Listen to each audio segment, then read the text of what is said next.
So let's talk about something that every single successful business has to absolutely nail: predicting the future, and then, more importantly, building a plan to make that future happen. Today, we're going to pull back the curtain on how they do it, how they go from a guess to a game plan, from a crystal ball to a real blueprint. And that really is the million-dollar question, isn't it? I mean, how does any company, with all the chaos and craziness in the market, look into the next year and come up with a solid prediction of what they're going to sell? It seems kind of impossible, but there's a real method to the madness. And funnily enough, that method doesn't start with gazing into the future. It starts by looking backward. Before you can have any clue where you're going, you have to get a really good handle on where you've been.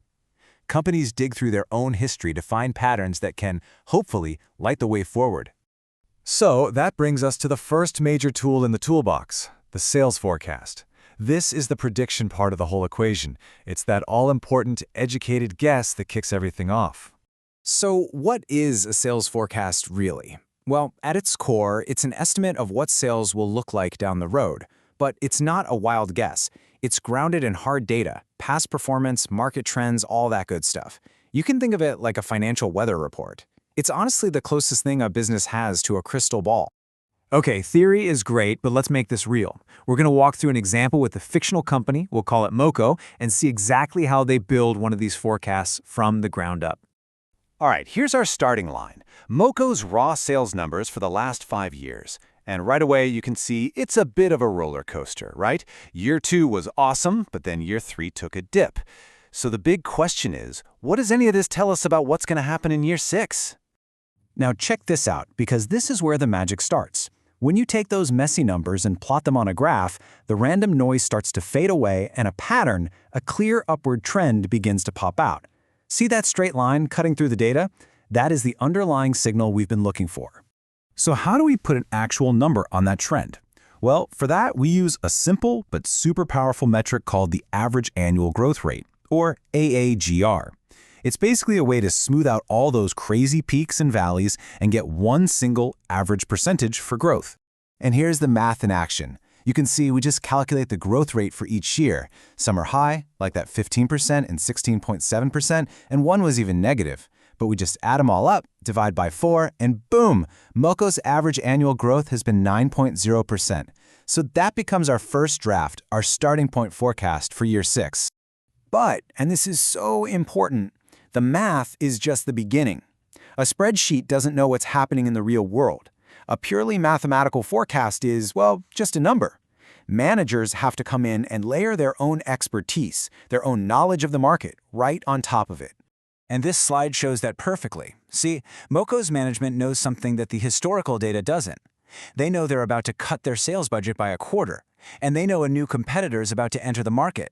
So they take that purely mathematical 9% forecast and adjust it down to a much more realistic 7.8%. The forecast just got a big dose of reality. Okay, so now we have our forecast. We have our best, most educated guess about what the future holds, but a guess isn't a plan, right? So let's get to the next stage and see how this prediction gets turned into an actual actionable blueprint for the whole company. This right here is one of the most important distinctions.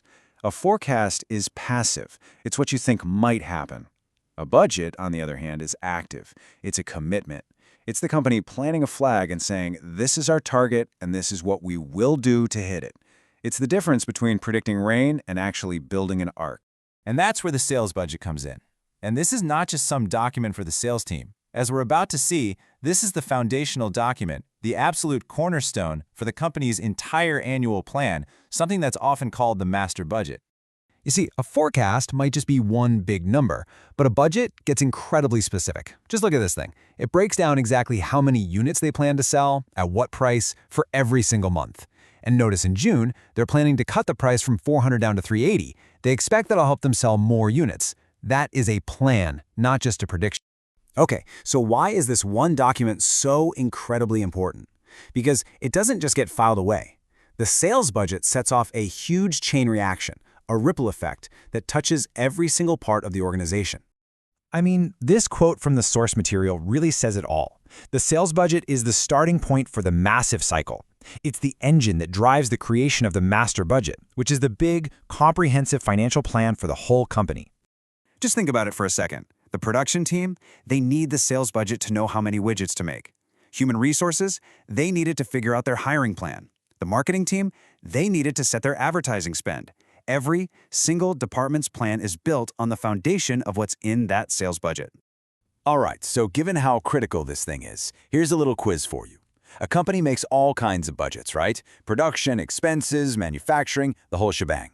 Out of all of them, which one do you think is the absolute hardest one to get right? And yep, the answer is C, the sales budget. And it's the hardest for one very simple reason.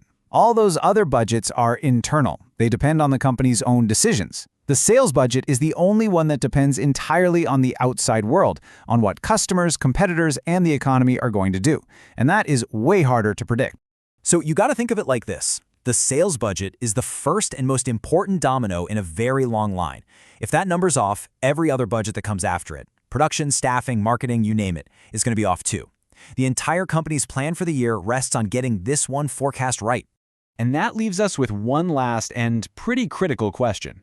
If this sales budget really is the linchpin for the entire company, that very first domino that sets everything else in motion, what happens when it's wrong? What are the real-world consequences when that first crucial domino falls in the wrong direction?